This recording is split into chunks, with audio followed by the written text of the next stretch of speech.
السلام علیکم ورحمۃ اللہ وبرکاتہ۔ ناظرین کرام اور ہمارے معزز احباب، امید ہے آپ سبھی لوگ مکمل صحت و عافیت کے ساتھ ہوں گے اور امتحان کی تیاری میں مصروف و مشغول ہوں گے۔ ہماری اللہ تعالیٰ سے دعا ہے کہ اللہ تعالیٰ آپ کو امتحان میں اچھے نمبرات سے کامیابی عطا فرمائے۔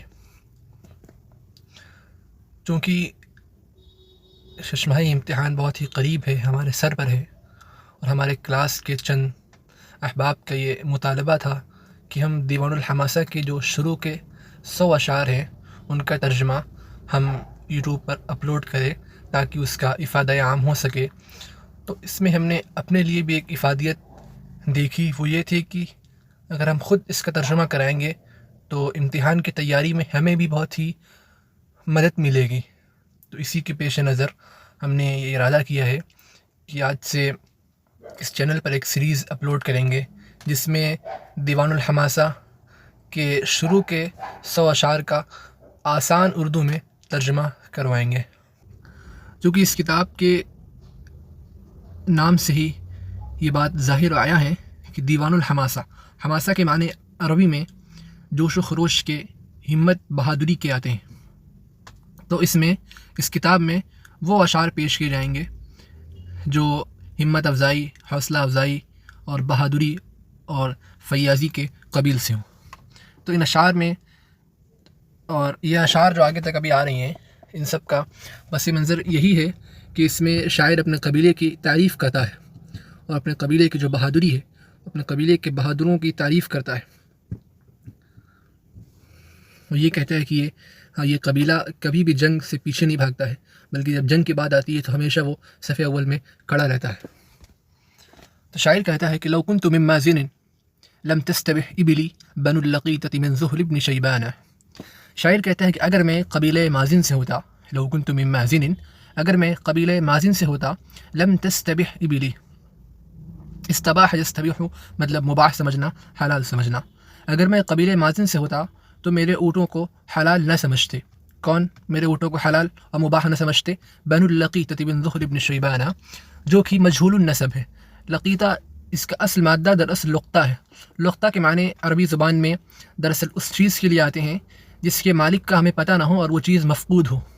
بنو اللقیطة من ذہل ابن شیبان، جو مجہول النسب ہے یعنی ذہل ابن شیبان۔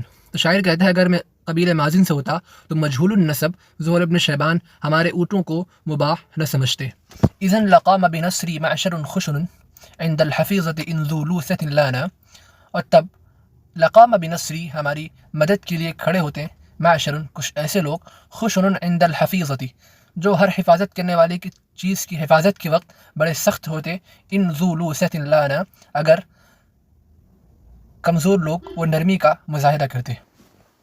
قومن، وہ ایسے لوگ ہیں کہ جب جنگ ان کے سامنے اپنے داڑھے ظاہر کرتی ہیں، طاروا الیہ، تو یہ بہادر لوگ اس جنگ کی طرف لپکتے ہیں، طار الیہ لپکتے ہیں، دوڑتے ہیں، زرافات و وحدانا جماعت در جماعت اور فردن فردن۔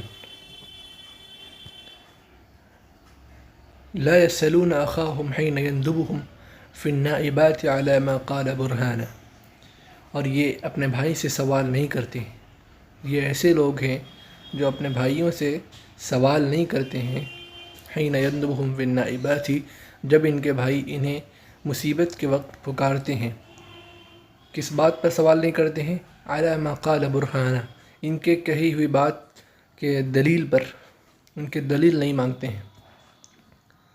لیکن قومی وإن كانوا ذوي عدد، لیکن میری قوم اگرچہ وہ تعداد میں بہت ہے، وإن كانوا ذوي عدد اگرچہ وہ تعداد والی ہے، ليسوا من الشر في شيء وإن هانا، لیکن وہ جنگ میں کچھ بھی نہیں ہے، لیکن وہ جنگ میں کچھ بھی نہیں ہے، ان کی حیثیت نہ کے برابر ہے، وإن هانا اگرچہ وہ جنگ آسان ہی کیوں نہ ہو۔ يجزون من ظلم أهل الظلم مغفرة، اور پھر یہاں سے شاعر اپنے قبیلے کی تعریف اور مدح و توصیف بیان کرتا ہے۔ یجزون من ظلم اہل الظلم مغفرۃ، اور یہ لوگ اہل ظلم کے ظلم کا بدلہ مغفرتاً بخشش سے دیتے ہیں، معاف کرنے کی صورت میں دیتے ہیں۔ ومن اساءۃ اہل السوء احسانا، اور بروں کی برائی کا بدلہ احسان کی صورت میں دیتے ہیں۔ كأن ربك لم يخلق لخشيته سواهم من جميع الناس انسانا، گویا کہ آپ کے رب نے اپنے خوف و ڈر کی وجہ سے ان کے علاوہ تمام لوگوں میں کسی کو پیدا ہی نہ کیا۔ فلیت لی بہم قوما اذا رکبوا شد الإغارة فرسانا ورقبانا، تو کاش کہ میرے لیے بھی ان میں ایسی قوم ہوتی، میرے لیے بھی ان میں ایسے بہادر لوگ ہوتے کہ جب وہ اونٹوں پر اور گھوڑوں پر سوار ہوتے تو غارت گیری کرتے، شد الإغارة غارت گیری کرتے۔ السلام علیکم ورحمۃ اللہ۔